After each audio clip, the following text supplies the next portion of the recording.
Olá e bem-vindos. Hoje a gente vai mergulhar fundo num livro que já na capa faz uma promessa, assim, bem ousada. O Poder do Subconsciente, de Joseph Murphy. Uma promessa e tanto. Exato.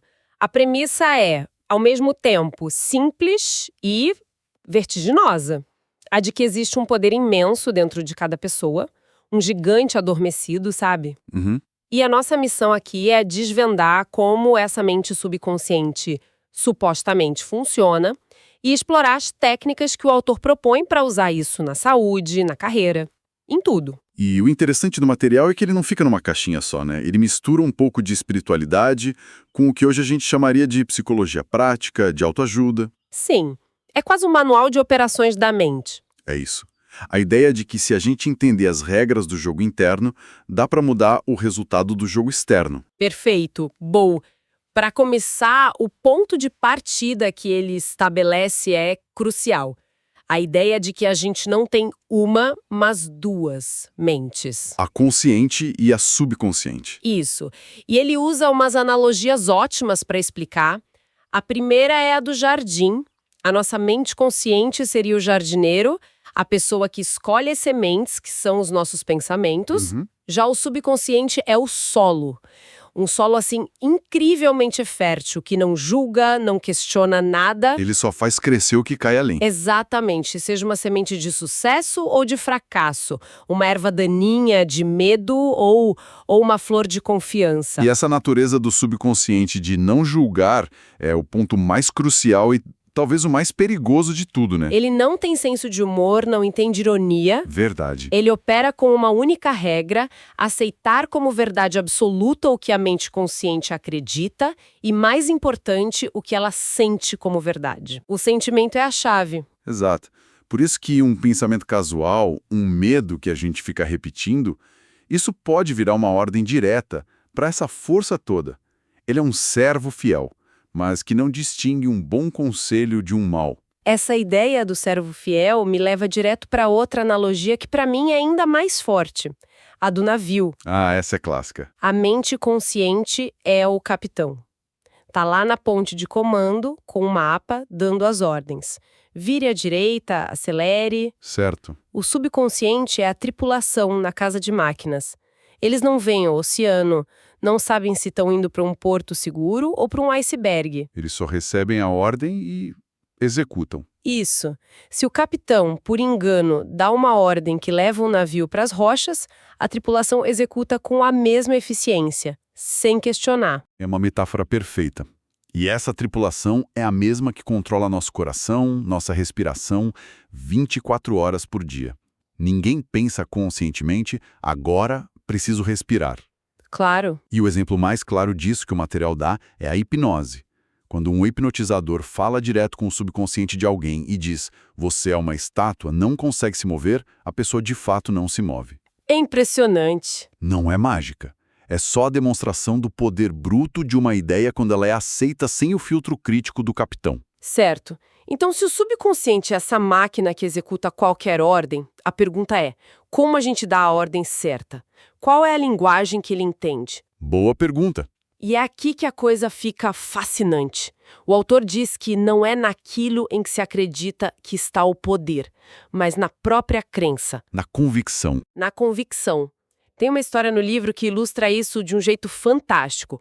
Uma universitária vê uma bolsa de viagem caríssima numa vitrine. Uhum. A reação normal seria: nossa, linda, mas nunca vou poder comprar. Ela fez o contrário. Olhou para a bolsa e falou para si mesma: essa bolsa é minha. Aceito isso na minha mente. E foi embora. E foi embora. Horas depois, o noivo dela aparece com um presente, a mesmíssima bolsa. É uma ótima história, mas é aí que o cético pensa: ah, foi só coincidência. Exato. Só que o autor diria que isso é a aplicação de uma lei universal. Ele argumenta que budistas, cristãos, muçulmanos, todos conseguem respostas às suas orações Certo. não por causa do ritual em si, mas pela expectativa, pela aceitação mental de que o pedido vai ser atendido. É a mesma força operando por diferentes interfaces, digamos. Isso me lembra daquela citação que você marcou do Paracelso. Exatamente. Paracelso disse algo tipo: Quer o objeto da sua fé seja verdadeiro ou falso, os efeitos serão os mesmos. Uau! Isso é basicamente o efeito placebo. Se um paciente toma uma pílula de açúcar acreditando que é um remédio potente, o corpo dele pode começar a se curar de verdade. Nossa, é verdade. A conexão é direta. Não é a pílula que cura, é a crença. O livro propõe que a gente pode criar nosso próprio placebo para qualquer área da vida. A pílula pode ser um amuleto, uma oração, mas o ingrediente ativo é sempre a nossa crença. A gente pode ser o nosso próprio remédio de açúcar. Adorei isso! Ok, então se a crença é o combustível, como a gente acende essa chama de propósito? O livro dá umas dicas práticas, né? Sim, ele é bem prático. A primeira técnica, talvez a mais famosa, é a da visualização, ou como ele chama, a técnica do cinema mental. Cinema mental, ok. A ideia é você não só pensar no que quer, é construir uma cena mental completa, vívida, do resultado final já acontecendo. Ah, então não é só eu quero emprego. Não, é se imaginar no emprego. O autor conta que ele se imaginava no auditório, ouvindo aplausos, sentindo a emoção de agradecer pela oportunidade que ele ainda não tinha. Ele vivia o final da história na mente dele. E essa ênfase no sentimento parece ser a chave, né? Total. Outra técnica, que parece mais simples, é a do sono. A lógica é que, pouco antes de dormir e logo ao acordar, a mente consciente está mais relaxada. Sonolenta. A barreira está mais baixa. Exato. E aí a sugestão é usar esse momento para ninar o subconsciente com uma ideia. Se o objetivo é prosperidade, a pessoa repete a palavra riqueza de forma calma, sabe? Como uma canção de ninar. Até adormecer com aquilo na cabeça. E tem também a técnica do obrigado, que eu acho psicologicamente muito poderosa. Como funciona? Você sente e expressa gratidão pela solução de um problema antes que ela apareça. Ao dizer obrigado pela cura ou pelo emprego, a sua mente para de focar no problema e entra num estado de aceitação. Você muda a frequência de carência para de recebimento. Perfeito. É isso. A gratidão sinaliza que o pedido já foi atendido. Agora, tem uma regra que une todas essas técnicas e que para mim foi uma das ideias mais contraintuitivas do livro. A lei do esforço invertido. Confesso que essa me pegou de surpresa. Ah, sim. Essa vira a nossa lógica de cabeça para baixo. Totalmente. A gente ouve a vida inteira que precisa se esforçar mais. Mas aqui, o esforço pode ser o problema. Exato. O autor cita um psicólogo, Émile Coué, que resumiu a lei assim: quando seus desejos e sua imaginação estão em conflito, sua imaginação invariavelmente ganha a batalha. A imaginação sempre vence a força de vontade. Sempre. A analogia que ele usa é perfeita. Imagine uma prancha de madeira no chão. Qualquer um anda sobre ela. Desejo e imaginação estão em harmonia. Certo, fácil. Agora, pega essa mesma prancha e coloca a 6 metros de altura entre dois prédios. O desejo de atravessar ainda existe, mas a sua imaginação... Entra em pânico. Exatamente. Você começa a imaginar a queda, o perigo. E quanto mais você tenta usar a força de vontade, tipo, eu consigo, eu preciso atravessar, mais forte fica a imagem da queda na sua cabeça. E o medo paralisa. Faz todo sentido. É isso. A força de vontade não tem chance. E é por isso que todas as técnicas que funcionam enfatizam o relaxamento, o estado de sonolência. O objetivo é reduzir o esforço consciente para entregar a ordem direto para a casa de máquinas, sem conflito. Uau! Ok, a teoria é fascinante, mas e na prática? Funciona mesmo? O livro aposta que sim, e os exemplos são de arrepiar. Alguns são bem impressionantes. Começando pela saúde. O próprio Joseph Murphy diz que se curou de um sarcoma, que é um tipo de câncer. Ele usou o que chama de oração científica, que era basicamente imprimir a imagem de saúde perfeita no subconsciente. A lógica dele era que a mesma inteligência que criou o corpo dele também saberia como curá-lo. Ele só precisava dar o plano de construção correto. Um novo projeto. Outro caso mais simples, mas com o qual muita gente se identifica, é o da superação do medo. Uma cantora talentosa, mas com pânico de palco. Sei. 3 vezes por dia, ela se trancava, relaxava e afirmava para si mesma: eu canto muito bem, estou calma, serena e confiante. Em uma semana, o medo sumiu. Veja, ela não lutou contra o medo. A luta é o esforço invertido.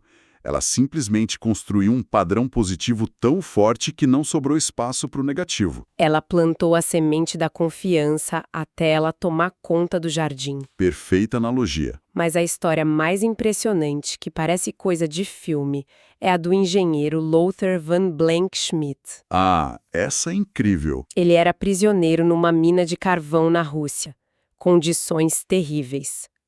Todas as noites, ele se desligava de tudo e visualizava com detalhes que estava passeando livre em Los Angeles com a futura esposa. Ele vivia no resultado final, como a gente falou. Pequena chance apareceu e ele escapou. Depois de uma jornada absurda, ele finalmente chegou a Los Angeles. E a parte mais louca vem agora. Ao andar pelas ruas da cidade pela primeira vez, ele reconheceu tudo. As avenidas, os prédios, eram os mesmos que ele tinha percorrido na mente dele todas aquelas noites, na escuridão da mina. Que loucura!